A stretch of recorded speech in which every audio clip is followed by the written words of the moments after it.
Hello friends, ಎಲ್ಲರಿಗೂ Mallu Kannada food ಅಂಟರ್ ಚಾನಲಿಗೆ ಸ್ವಾಗತ. ಇಂದು ಒಂದು ವಿಶೇಷವಾದ ಚಟ್ನಿ ರೆಸಿಪಿ. ಸೊ ಇದನ್ನು ಜಾಸ್ತಿ ಯಾರು ಟ್ರೈ ಮಾಡಿರಲ್ಲ. ಇದು ಬಂದು ಒಣ ಮೀನಲ್ಲಿ ಮಾಡುವಂಥ ಒಂದು ಸ್ಪೆಷಲ್ ಚಟ್ನಿ. ಕರಾವಳಿ ಹಾಗೂ ಕೇರಳ ಪ್ರದೇಶದಲ್ಲೆಲ್ಲ ಕುಸ್ಲಕ್ಕಿ ಜೊತೆಗೆ ಬಿಸಿ ಬಿಸಿ ಗಂಜಿ ಜೊತೆಗೆ ತಿನ್ನುವಂಥ ಒಂದು ಅದ್ಭುತವಾದ ಹೆಲ್ತಿ ಆಗಿರುವ ಒಂದು ಚಟ್ನಿ. ಸೊ ಇದಕ್ಕೆ ಯೂಸ್ ಮಾಡಿರೋದು ಒಣ ಮೀನು, ನಂಗು ಮೀನು. ಸೊ ಅದನ್ನು ನೈಟೇ ನೀರಲ್ಲಿ ಹಾಕಿ ಮಡಗಿ ಬೆಳಗ್ಗೆ ಕ್ಲೀನ್ ಮಾಡಿ ಕಟ್ ಮಾಡಿ ಮಡಗಿದ್ದೀವಿ. ಸೊ ಸ್ವಲ್ಪ ಬೆಳ್ಳುಳ್ಳಿ, ಒಂದು 10 ಎದ್ದಳು ಬೆಳ್ಳುಳ್ಳಿ, ಆಮೇಲೆ ಒಂದು 10 ಎದ್ದಳು ಸಾಂಬಾರು ಈರುಳ್ಳಿ, ಆಮೇಲೆ ಕರಿಬೇವು ಸ್ವಲ್ಪ, ಆಮೇಲೆ ಒಣಮೆಣಸಿನ್ಕಾಯಿ ಕುಟ್ಟಿರೋದು. ಇವಾಗ ನಾವು ಒಣ ಮೀನನ್ನ ತೊಳೆದು ಮಡಗಿದ್ದೀವಲ್ಲ, ಸೊ ನೈಟೇ ನೀರಲ್ಲಿ ನೆನೆ ಹಾಕಿ ಬೆಳಗ್ಗೆ ಅದನ್ನು ಒಂದು 4-5 ಸಲ ವಾಶ್ ಮಾಡಿ ಮಡಗಿದ್ದೀವಿ. ಸೊ ಅದರಲ್ಲಿರೋ ಉಪ್ಪಾಂಶ ಎಲ್ಲ ಉಂಟಾಗುತ್ತೆ. ಸೊ ಅದನ್ನು ನಾವು ಒಂದು ಕುಟ್ಟಬೇಕು, 4-5 ಸಲ ಕುಟ್ಟಬೇಕು. ತುಂಬ ಪೇಸ್ಟ್ ಆಗಬಾರ್ದು, ಜಸ್ಟ್ ಒಂದು ಕ್ರಷ್ ಮಾಡೋ ರೀತಿಯಲ್ಲಿ ನೋಡಿ ಈ ಲೆವೆಲಲ್ಲಿ ನಾವು ಕುಟ್ಟಬೇಕು. ಸೊ ಇನ್ನು ಉಳಿದಿರುವ ಮೀನನ್ನು ಕೂಡ ಅದೇ ರೀತಿಯಲ್ಲಿ ಕುಟ್ಬಿಟ್ಟು ಸೈಡಲ್ಲಿ ಮಾಡೋಣ. ಸೊ ಇದು ನೆಕ್ಸ್ಟು ಮಾಡಬೇಕಾಗಿರೋದು ನಮಗೆ ಬೆಳ್ಳುಳ್ಳಿ ಮತ್ತು ಸಾಂಬಾರು ಈರುಳ್ಳಿ, ಕರಿಬೇವು ಮತ್ತು ಮೆಣಸಿನ್ಕಾಯಿಯ ಚಿಲ್ಲಿ ಫ್ಲೇಕ್ಸ್ ಇದೆಯಲ್ಲ, ಸೊ ಅದನ್ನೆಲ್ಲ ನಾವು ರೆಡಿ ಮಾಡ್ಕೊಳ್ಳೋಣ. ಇವಾಗ ಮಾಡುವ ವಿಧಾನ: ಬಾಂಡಿಗೆ ಎಣ್ಣೆ ಹಾಕ್ಕೊಳ್ಳಿ. ನಾನಿಲ್ಲಿ ಕೊಬ್ಬರಿ ಎಣ್ಣೆ ಹಾಕ್ಕೊಂಡಿದ್ದೀನಿ. ಕೊಬ್ಬರಿ ಎಣ್ಣೆ ಬಂದು ಇದಕ್ಕೆ ಒಂದು ಬೆಸ್ಟ್ ಕಾಂಬಿನೇಷನು. ನೀವು ಯಾವ ಆಯಿಲ್ ಬೇಕಾದ್ರೂ ಯೂಸ್ ಮಾಡೋದು, ಕೊಬ್ಬರಿ ಎಣ್ಣೆ ಬಂದು ಬೆಸ್ಟ್ ಆಗಿರುತ್ತೆ.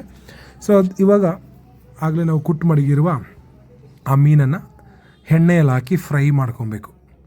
ಸೊ ಇದು ಯಾವ ರೀತಿ ಅಂದರೆ ಕ್ರಿಸ್ಪಿ ಆಗೋ ಗಂಟ ನಾವು ಇದನ್ನು ಫ್ರೈ ಮಾಡ್ಕೊಬೇಕು. ಸೊ ನೀವು ಇದು ಮಾಡಿದ್ರೆ ಆ ಒಣ ಮೀನು ನಾವು ನೀರಲ್ಲಿ ಹಾಕಿ ನೆನೆ ಹಾಕಿರ್ತೀವಲ್ಲ, ಸೊ ಅದು ಹಂಗಾಗಿ ಅದರಲ್ಲಿರೋ ಉಪ್ಪಾಂಶ ಎಲ್ಲ ಹೋಗುತ್ತೆ. ಸೊ ಇದುವರೆಗೂ ನಾವು ಉಪ್ಪನ್ನು ಹಾಕ್ಕೊಂಡಿಲ್ಲ.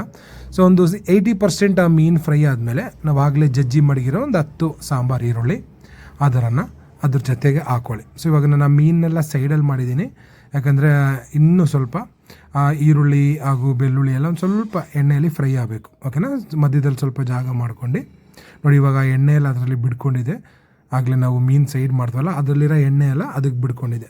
ಇವಾಗ ಅದರಲ್ಲಿ ಸಾಂಬಾರು ಈರುಳ್ಳಿ, ಬೆಳ್ಳುಳ್ಳಿ ಹಾಗೂ ಕರಿಬೇವು ಇದು ಮೂರನ್ನು ಕೂಡ ಹಾಕ್ಬಿಟ್ಟು ಅದ್ರ ಜೊತೆಗೆ ಫ್ರೈ ಮಾಡ್ಕೊಬೇಕು. ಚೆನ್ನಾಗಿ ಫ್ರೈ ಮಾಡಬೇಕು, ಸ್ವಲ್ಪ ಅದು ಟೋಸ್ಟ್ ಆಗೋ ರೀತಿ.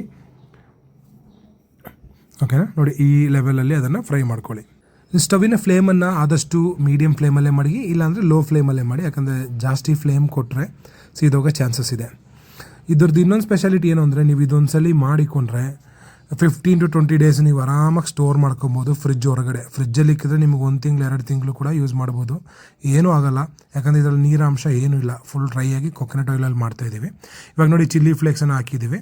ಆ ಚಿಲ್ಲಿ ಫ್ಲೇಕ್ಸು ಮತ್ತು ಈ ಫಿಶ್ಶು ಎಲ್ಲ ಕೂಡ ಇವಾಗ ನಾವು ಮಿಕ್ಸ್ ಮಾಡೋಣ. ನೋಡಿ ಈ ರೀತಿ ಚೆನ್ನಾಗಿ ಮಿಕ್ಸ್ ಮಾಡ್ಕೊಬೇಕು. ಆಮೇಲೆ ಅದರಲ್ಲಿ ಇರುವಂಥ ಆಯಿಲ್ ಆದಷ್ಟು ನಾವು ಫ್ರೈ ಮಾಡ್ತಾ ನಾವು ಏನು ಆಯಿಲ್ ಹಾಕಿದ್ದೀವಿ ಅದೆಲ್ಲ ಹೊರಗೆ ಬರ್ತಾ ಇರುತ್ತೆ. ಸೊ ಚೆನ್ನಾಗಿ ಇದು ನಮಗೆ ಆ್ಯಕ್ಚುಲಿ ಒಂದು 5 to 10 ಮಿನಿಟ್ಸಲ್ಲಿ ರೆಡಿ ಆಗುತ್ತೆ. ತುಂಬ ಸಿಂಪಲ್ ರೆಸಿಪಿ, ಎಲ್ಲರೂ ಟ್ರೈ ಮಾಡಿ, ತುಂಬ ಚೆನ್ನಾಗಿರುತ್ತೆ. ನೀವು ಮೀನು ತಿಂದಂಗೆ ಅನ್ಸಲ್ಲ, ಯಾಕಂದರೆ ನೀರಲ್ಲಿ ನೆನೆ ಹಾಕಿರ್ತೀವಿ. ನೋಡಿ ಈಗ ರೆಡಿಯಾಗಿದೆ ಒಣ ನಂಗು ಮೀನಿನ ರುಚಿಕರವಾದ ಚಟ್ನಿ. ಎಲ್ಲ ತಿನ್ನಿ, ಮನೇಲಿ ಟ್ರೈ ಮಾಡಿ. ಓಕೆ ಫ್ರೆಂಡ್ಸ್, ವಿಡಿಯೋ ಇಷ್ಟ ಆಗಿದ್ದರೆ ನನ್ನ ಚಾನಲ್ನ ಸಬ್ಸ್ಕ್ರೈಬ್ ಮಾಡಿ, ಶೇರ್ ಮಾಡಿ, ಲೈಕ್ ಮಾಡಿ. ನಿಮ್ಮ ಸಪೋರ್ಟಿಗೆ ಇರಲಿ. Thank you.